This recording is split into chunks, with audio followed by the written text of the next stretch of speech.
Hola, pues bueno, vamos a revisar entonces la Ley General de Educación de manera muy breve. Solamente vamos a analizar el título primero de esta ley, que se llama precisamente del derecho a la educación. Este título se compone de tres capítulos. En el primero de ello vamos a encontrar las disposiciones generales de toda la ley, en donde se enuncian las condiciones jurídicas y administrativas mediante las que se desarrollará el derecho a la educación. Eso es en el capítulo primero. Entonces, en el artículo 1 se encuentra enunciado que la Ley General de Educación es el medio por el que se va a garantizar el derecho a la educación. Disculpen la redundancia, ¿no? Pero es así como son los conceptos, los términos.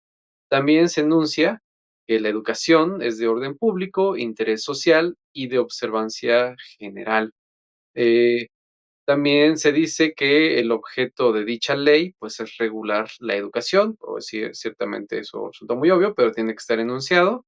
Y en ese artículo primero también habla de la obligación de cada orden de gobierno de participar en el proceso educativo. Entonces, como pueden ver, este artículo corresponde comprender sobre todo a las autoridades educativas, al Estado en general, ¿no? Eso es por lo que respecta al artículo primero. En el artículo segundo hay un pronunciamiento muy importante que dice que el Estado priorizará el interés superior de niñas, niños y adolescentes.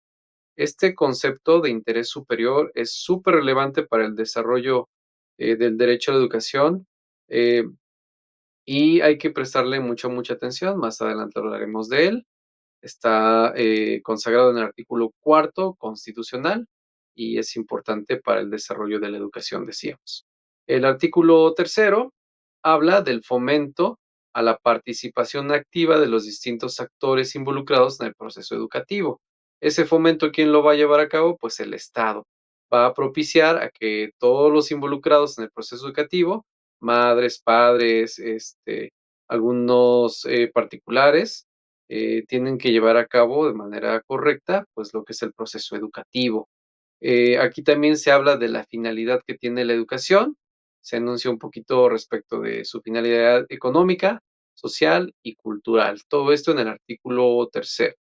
En el artículo cuarto, habla precisamente de la aplicación y vigilancia de esta ley y se enuncian diferentes autoridades educativas para que tengamos presente a cuál correspondemos.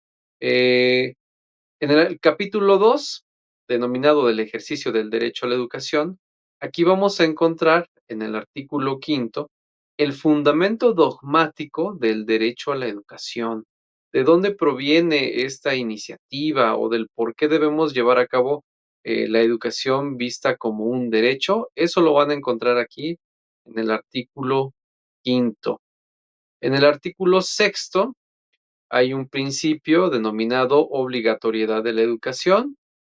Ahí mismo se habla de la obligación que tienen las madres, los padres, para participar en el proceso educativo de sus hijas e hijos. Este artículo también es muy relevante, pues ténganlo muy en cuenta. Y aquí también se enuncia que la educación inicial es considerada un derecho de la niñez, ¿no? Lo que implica jurídicamente. En el artículo 7 se encuentra la afirmación de que corresponde al Estado la rectoría de la educación.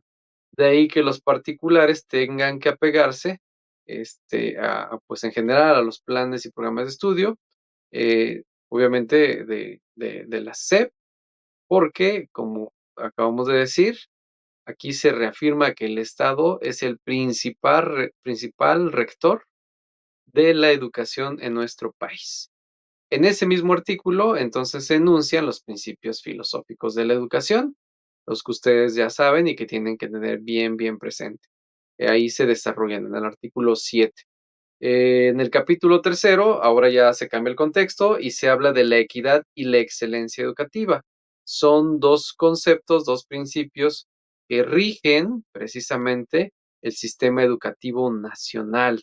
Y en el artículo octavo se habla en particular sobre el servicio educativo de equidad y excelencia. ¿Qué es? ¿A qué se refiere? Lo encuentran aquí en el artículo octavo y hace una pequeña puntualización. Ahí se dice que se prioriza a grupos considerados vulnerables. ¿Qué se prioriza? Pues la educación, ¿sale? Sobre todo el servicio de equidad y excelencia. En el artículo noveno, lo que tenemos en el artículo noveno son diversas acciones de las autoridades educativas que permitan el ejercicio pleno del derecho a la educación. Hace ahí un listado de diversas acciones, que por supuesto no son limitativas, se enuncian, pero no limitan a crear nuevas acciones. En el artículo décimo, ya para concluir este primer título, se habla de los convenios que pueden celebrar las autoridades educativas para que se garantice el derecho a la educación. Eso es en el artículo 10. Entonces, en general, en el título primero de la Ley General de Educación, denominado del derecho a la educación, van a encontrar las disposiciones generales de la ley, van a encontrar el fundamento dogmático del derecho a la educación y van a encontrar conceptualizaciones de lo que representa e implica el principio de equidad y de excelencia educativa. Los invitamos a leer en todo caso la Ley General de Educación para que ustedes puedan desarrollarla de manera más compleja o seguirnos en redes sociales porque ahí estamos hablando mucho de la Ley General de Educación. Saludos.